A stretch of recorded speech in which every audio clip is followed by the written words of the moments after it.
Do you remember how this all kind of came about? What was the catalyst? How it started? Yeah, I do. I just remember. It's funny. We were actually walking in the woods. I remember we were going for a walk, Right. and we were having a conversation about just our financial journey, how long we've been on the path, and we were talking about things that really made the difference for us overall. Now, nothing can take away from that meeting that you had in the bank at that time, Right. With a person who's now our mentor, who basically opened our eyes to over 2,000 scriptures in the Bible about money. We remember how there were several other couples that attended the event with us, but for some reason or another, they didn't stick with it. They didn't finish it. Continue Yeah. on in the journey. And now us being in it 5 years, 10 years, 15 years, and now going on 20 years, in addition to that event, in addition to the scriptures, not to take away from them, one of the biggest things that really helped us was just our overall communication.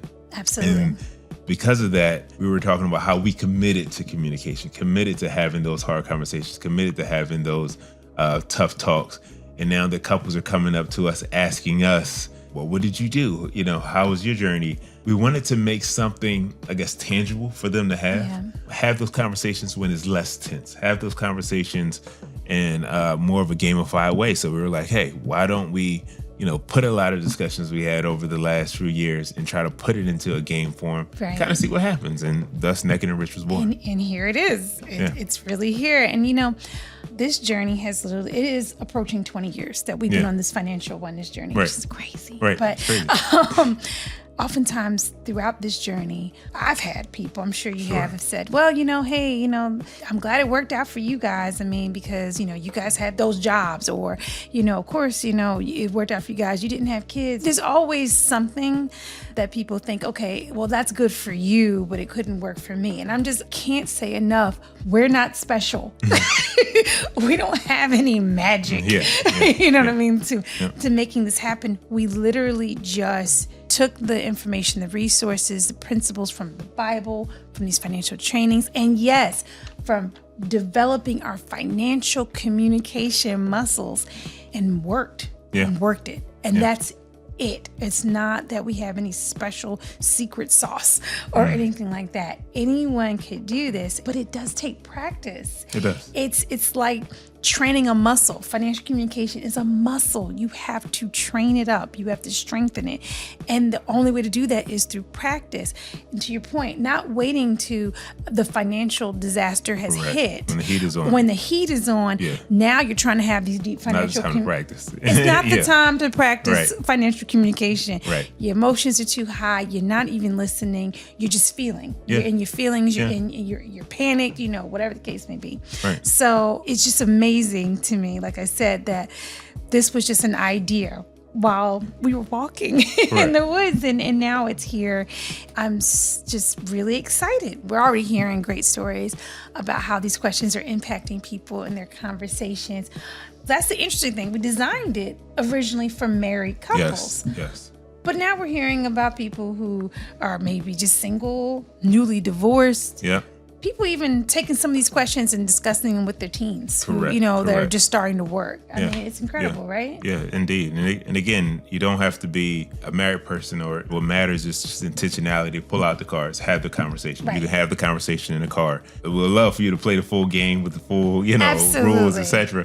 But if you don't have time to do that, at a restaurant, it could be a date night idea. You could, on a long road trip, on a plane ride, you could definitely use that. And the thing about it is we love games, whether it was video games, the board games, the card games. So we wanted to try to gamify the conversation. And this is a great way to do it. And it's a little bit of spice in there, There is some spice. Yeah. And we want couples to, be able to, as you increasing your physical intimacy, we hope that you're increasing your physical intimacy as well, as a part of this game. So a lot of thought planning, a lot of support and help from our testers, just individuals who helped us with marketing, overall promotion, Right. A lot of prayers. We have so many people to thank for helping this game really come to pass. And we're hoping that families pick this up and just begin your financial journey. From a walk in the woods to this now sitting before us, I just want to say there's no one I'd rather be naked and rich with than you.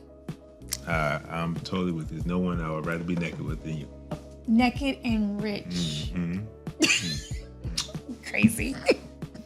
What are the top financial stressors that can jeopardize the success of financial resolutions?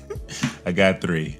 Holiday debt hangovers, unexpected expenses, and lastly, lifestyle creep. Holiday debt hangovers. Tell me more. The charges you made in November, the charges you made in December, they're sitting on your credit card, patiently waiting. They are coming for you. Okay. So, get ready. You got these financial goals, but you forgot, I just bought that one extra gift. Yeah, you got to pay for that. And you're going to have to pay for that, in the coming year. The next thing is just unexpected expenses. Maybe you hosted Thanksgiving, you hosted Christmas, at your home. All those people, your water bill might have went up. Ooh, your power bill went up. Yeah. Things that you have on an annual renewal, those fees are becoming due. And those can actually trip you up when it comes to your overall New Year's resolution. And then last but not least, lifestyle creep. Did you purchase some additional things that now need to be maintained, and now, you have a payment plan for those. On top of that, maybe you made a commitment for like, hey, I'm going to start cooking at home in January. Right. Yeah. But I'm sure, text, email, you got a DoorDash saying, hey, 20% off, your next meal. And now you don't feel like cooking. Next thing you know, you're back into going to restaurants, and then your resolutions are totally off the table. The problem is so many easy buttons to just put your resolutions to the side. But the thing that helps is purpose always trumps ease. So remember the purpose, why you made those resolutions, and hopefully it will allow you to keep them. How can a partner support their partner's resolution, or how can they, whether it's actively participate or really, be a part of them keeping it? Well, here are my top 3 ways, and I call them the 3 Bs. 1, be supportive, not a saboteur. Okay. And what I mean by that, so your partner is aspiring to maybe beef up their 401k contributions this year. You know what I mean? They want to get their retirement funds up. Well, they got to divert some funds to that, right? So, hey, don't send them the latest promotion from the cruise line that you just got saying, hey, why don't we take a trip? Suddenly, for in February for Valentine's Day. That's sabotage. You're messing them up, Yeah, you're not helping. When it's, Friday and we're like, hey, what to do? Maybe not always suggest the expensive new restaurant, you know what I mean, to check out, right? And again, you just want to be supportive. You want your actions, your suggestions, how you interact in your relationship to show that you're supporting what they're aspiring to do, not sabotaging. Second B is be a resource, not a referee. So, I like that. Hey, you have your partner, maybe one of their financial resolutions is to get things in order to start that new business, right? Well, be a resource. You find some programs, you find some templates, you find some helpful blogs or whatever. Send that on over to them. Show them that you're interested. Show them that you're invested. Absolutely.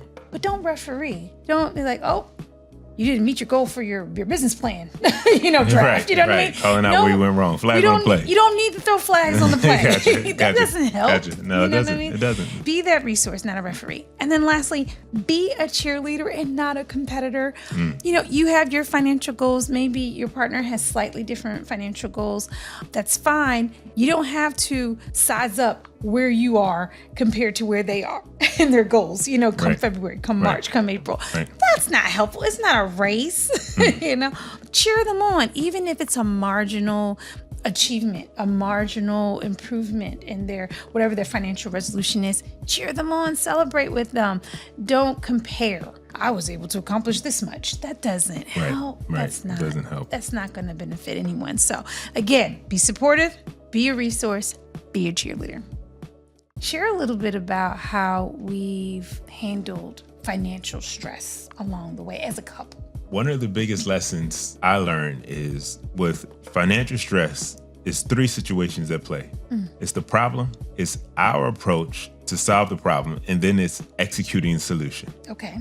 And that number 2 piece, our approach to how we solve is super important. What is our approach to solving the problem? Not your approach, not my approach, but being on the same page. Yeah. And when our car broke down and we needed to decide whether to repair it or buy a new one? Yeah. Or when our house was underwater in value and is it time to sell it? Now. That was a rough time. Or, when we think about having to make major repairs on our house, getting a new HVAC, these things have true financial impacts, and how we enter into those conversations matter. So if I'm coming at those conversations like, I hate having this conversation with my wife, or I'm not looking forward to it. I got to negotiate with my husband in order to, figure this out. Right. Like that really impacts the approach. I guess the key takeaway for me, especially during, stressful times, was we needed to think before we solve. Not ignoring the problem, but making the problem just a little bit less, and making the primary thing that we solve is just us being on the same page, us being on one accord. So, thinking before we get into the solution.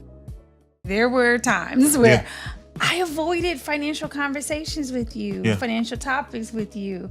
And, not to pick on you, because you've grown. Well, thank you. You've strengthened your financial communication muscles. We both have.